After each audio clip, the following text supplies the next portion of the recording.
Dito kami guys, ayan. Doon kami nanggaling. Punta kami dito. Ayan, punta kami dito. Naka-video ako sorry. Ayan. You see, ganda ng pinanggalingan. See, ayan.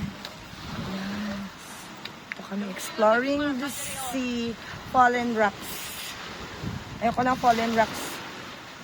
Gusto ko fallen stars lang guys. Yan, ganda din pala dito sa kabilang ibayo guys, no? Ayan.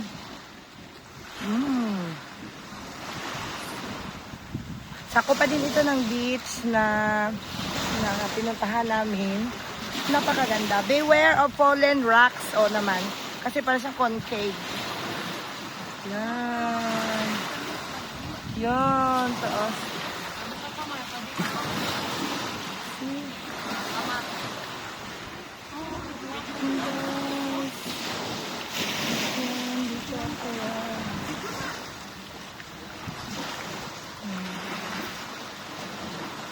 Enjoy ako guys ng viewing.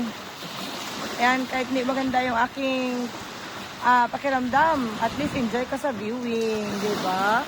Ganda. Oh, baka gusto niyo pumunta dito doon is beware of fallen rocks.